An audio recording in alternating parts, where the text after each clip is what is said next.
Hello, my name is Cody Campos, and this is my object speech. First, I'd like to go ahead and introduce my audience. We have Miss Hope, Miss Brian, Miss Christy, Miss Skylar, and then our wonderful cameraman, Mr. Greg. So my object speech is titled Hunting to Conserve. Next slide, please. We've all seen the commercials, and you know the ones I'm talking about. The ones with the tigers and the pandas and the elephants, asking for donations and claiming to be the last hope for these poor animals. For just the cost of a cup of coffee a day, you could save 5 rhinos. But can you? That's a question we'll be exploring in our next few minutes together. I've been an avid animal lover and hunter my entire life. I've always felt like these two sides of myself were pulling in opposite directions. Well, after a considerable amount of research and a newly guilt-free conscience, I would like to tell you that I believe hunting is the best way to conserve wildlife. The thought seems illogically paradoxical when first entering your head.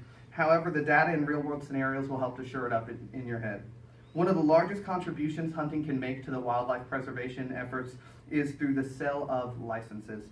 An annual report published by the U.S. Fish and Wildlife Service on September 22nd, 2015 says that annual license sales alone resulted in $821,021,854.43 worth of sales in 2015. All of these funds are generated are used to pay federal and state employees whose jobs directly relate to the conservation effort or are sent back to the conservation effort itself. These are men and women in the forests and safaris each day protecting the animals, and a majority of their salaries are afforded as a result of these license sales. Hunting not only provides the capital required to employ conservationists, it also provides the incentives that most communities need to play an important part in the conservation effort. The Galana Ranch provides one of the best real-world examples of this concept. In 1960, Martin Anderson opened the Galana Ranch, a 15,000-acre ranch in Kenya dedicated to raising cattle and trophy hunting. Martin Anderson was determined to see the poaching and bushman killing of the endangered species residing on his ranch put to an end. With no means of economic stability, the local bushmen were hunting elephants as a primary food staple, killing up to 900 a year. Anderson had an interesting solution to this problem. In an October 2015 article in the Hoover Institution, Terry Anderson says, rather than trying to force them to stop killing elephants, Anderson incorporated the bushmen into his elephant management program, allowing them to cull elephants on a sustained yield basis.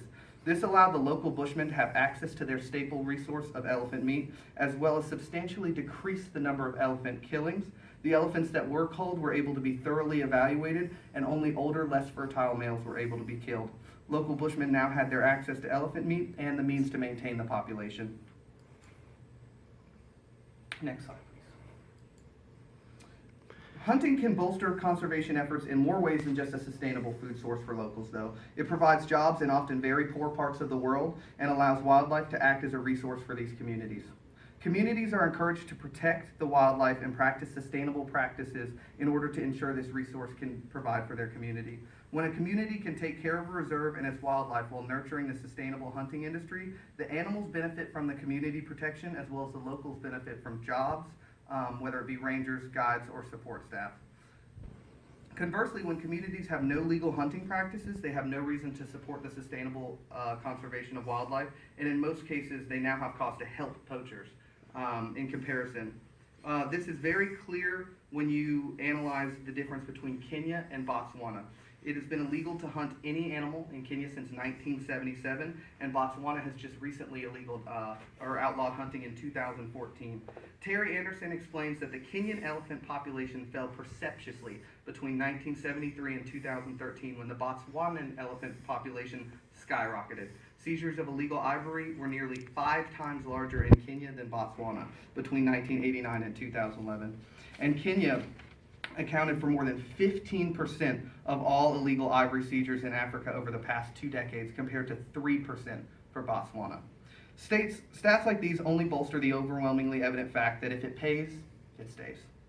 Providing economic incentive for local communities to protect their wildlife is key.